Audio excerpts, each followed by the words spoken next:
Hi, my name is Emily Madill. I'm here with what I call my weekly happiness strategy video where I read aloud my weekly featured article. Every week I feature an article from Empowered Living on my website, and I'm also one of Thrive Global's editors at large, so I share my writing out on thriveglobal.com.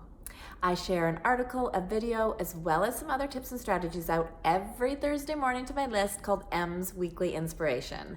And if you'd like to sign up to receive those free notes, you can do so by following the link that I'll share below this video. And I'll also share the direct link to the article in case you want to have a read through later. So this week's article is one that I wrote a couple of years ago. It was featured on the Huffington Post, as well as thriveglobal.com and my website, emilymadill.com. It's called The Power of Focusing on What You Do Want in Life. How much of our lives do we waste focusing on what we don't want instead of embracing what we do? I have noticed when I spend time focused on what I do want in my life, I tend to think new thoughts and make choices that lead me to experiences that feel good. When I ask myself, what do I really want here? The answer is always something that is related to abundance, never to lack. It might be a feeling of lightness, happiness, or love. Sometimes it is connection, adventure, or fun. When I direct my focus towards the things I want in life, whether it is a feeling, relationship, experience, etc., I feel compelled to begin shifting my perspective to create more of that in my life. I can't help but get in the driver's seat and begin doing what is within my control to move towards that vision. The same is true for when I focus on everything that isn't going well, all of the things I don't want, and everything that is wrong in the world. If I am not careful, this perspective also grows quickly. I begin to see and find new evidence for why things are hard, why my relationships are difficult, or why I won't reach my goals. For better or worse, I believe each of us is extremely powerful in creating the next steps we take in our lives, the next thoughts we think, and the stories we spin. We are very clever at finding the evidence to support the lens we are currently viewing life through. In an effort to tip the scales in the direction of what I want to see more of in my life, I made this list of 3 easy reminders to help redirect my focus when I get stuck.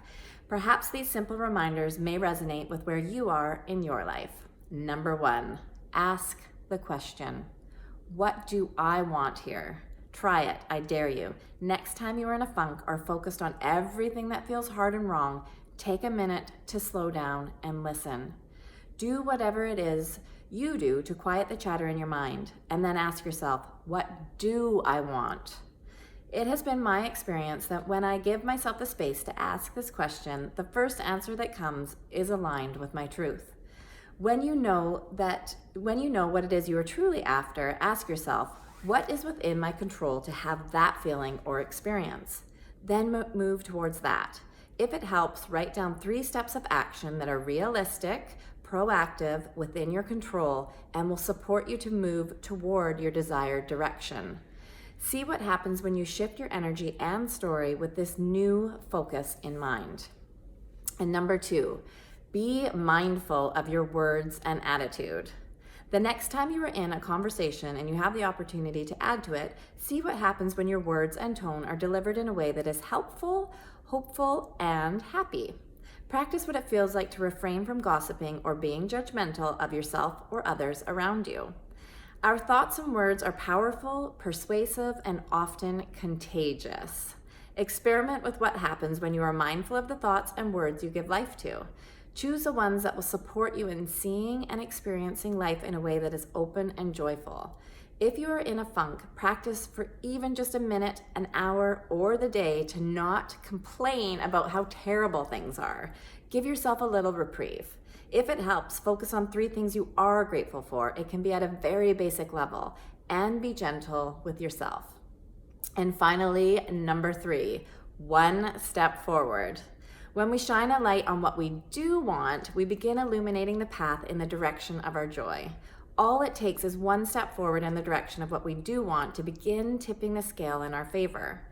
With each step, your faith in yourself begins to increase. It becomes easier and more natural to maintain your focus on seeing life and living life in a way that sits well with who you really are. I don't believe we have to take giant leaps in life to make a change and create more joyful habits. It can be a 1 step at a time kind of process. The beauty in this approach is that it won't take long before all of the steps add up and you end up somewhere different and brighter than where you started. If you get derailed, go back to what you do want. Write or think about 3 reasons why you want to feel brighter and how things might change for you if you were to be proactive and take a step forward. Life happens while we are in it, so enjoy the steps along your journey. Focus on everything that is already so amazing in your life and use your incredible creative power to embrace the gift of being alive. So that is our article this week, the power of focusing on what you do want in life. And I will speak from experience that this is helpful every single time I read it, and just allow those practices to sink in and to really apply them in my day. Because I think we can all go through stumbles in life, some bigger than others.